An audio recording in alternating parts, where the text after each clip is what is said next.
PSI Bulletin and the PSI Exam tutorial. That's what we're talking about right now. Again, I am in the state of California, so this might only apply to California, but I want to make sure that we cover this, just talking even through the strategies of taking the written exam specifically, but also things that we need to be aware of for the entire exam as a whole.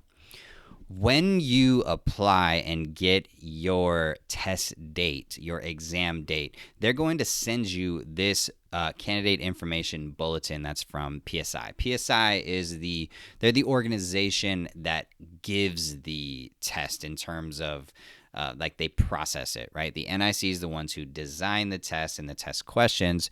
The PSI is the organization that delivers the test, if that makes sense. Like it's the computer software that you use to take the written exam. So I really need you to become familiar with the PSI Bulletin. I want you to read through the entire thing. There's going to be some really helpful information here, some do's and don'ts that you need to be aware of, so that so you don't get disqualified or anything for that matter. Some big things here: reporting to the exam site, right? Required identification at the exam site. In order to be admitted into the exam, you must present a valid government-issued photo ID. Right. Last thing you want to do is show up to your exam, not be able to take it because you forgot your ID. Right. So there's these types of things. Other important information. They're gonna have to take your thumbprint, which is something to know.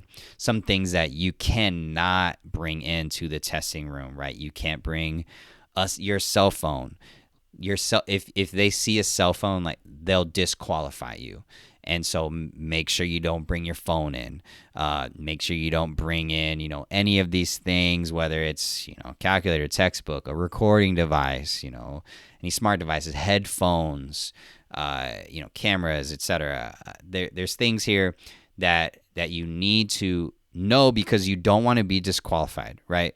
Our hope is you're going in, you're taking this exam, you're passing, and you're out. We don't need you to go back and take this test again. We want to be in and out in one try. They also have them right in different languages, which is nice. Scheduling the written exam, if you're rescheduling the exam, understanding your exam results. All that to say is this bulletin is really going to be an exhaustive list of information that you need to know about your exam day. So please read through this entire thing. They'll send you one in the mail, but you can also access this online through my website as well. Let's talk about the PSI exam tutorial. So you're going to be using the computer software from the PSI.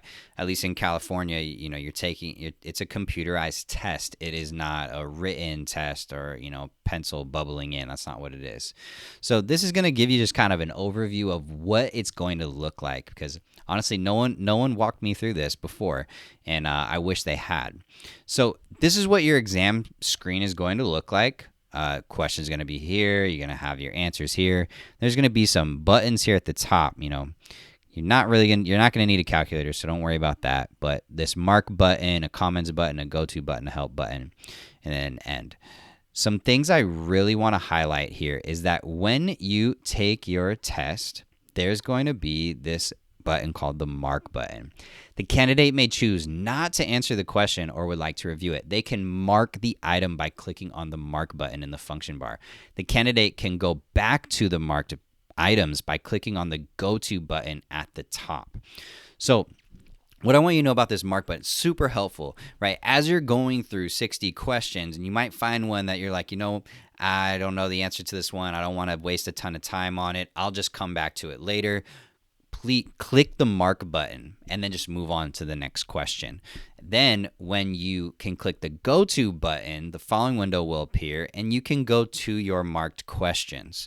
So then it will take you specifically back to the questions you haven't answered yet, or the ones specifically that you marked. And this will help the candidate to go back to any items they need by navigating through the exam using marked questions or unanswered questions, all questions, specific question, etc. So you can even, click view marked button. So how I love, I want to talk to you about test taking strategies, and that's what we're going to talk about right now. For me, what I did was when I took my exam, there were 60 questions. I went through, I answered all the questions that I could that were, the easy ones. If one didn't seem that easy, I'd mark it, move on to the next one.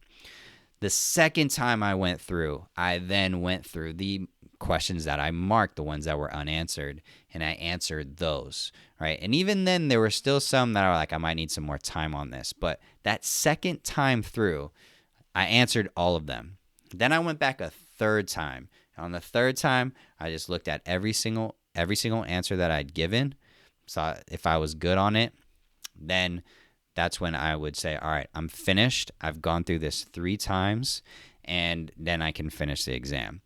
Ending the exam, it will clarify that you're going to end. So don't worry about, hey, what if I ended my exam early?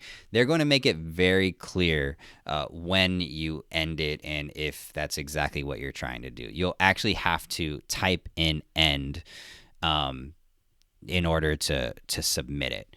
And so just want you guys to know that this is what the exam will look like. Utilize that mark button, utilize that go to button to help you kind of, move through the test strategically. Again, what I did was first time I went through, answered all the questions that were easy. I marked the ones that were harder. Second time around, I answered all of the questions. Third time around was my double check to make sure that I was happy with everything that I had done. And I think it probably, out of the 90 minutes that we had, I think I probably finished in just, probably under an hour, I believe. And so for me, though, I am a slower test taker. I really, want to double check my answers. Again, no shame depending on if you're faster. That's totally fine. But just want you to know what you're getting yourself into. It is a computerized test. So as you're taking practice exams, might be smart for you to take some practice computerized tests as well, just so you're comfortable with answering, tests on the computer. Don't want you to be, derailed or kind of confused that, oh man, this is on a computer. It's going to be a computer, at least this is what I'm speaking to, at least in California. Double check for your state board to see if they use PSI or if they use a different organization. Just try to become familiar if they have an exam tutorial like this, or ask a friend or classmate who has taken the exam before. They might give you some insight as well. So that's the end of this section, talking about the PSI exam tutorial and the PSI bulletin. Again, we're talking about scouting report. Want to make sure that you're, aware of what you're getting yourself into, what they're looking for, how they're going to test you, and what that's going to look like on your test day. I don't want you to have any surprises on your test day, and so want to make sure that I covered this. That's all for this section. Let's go on to the next one.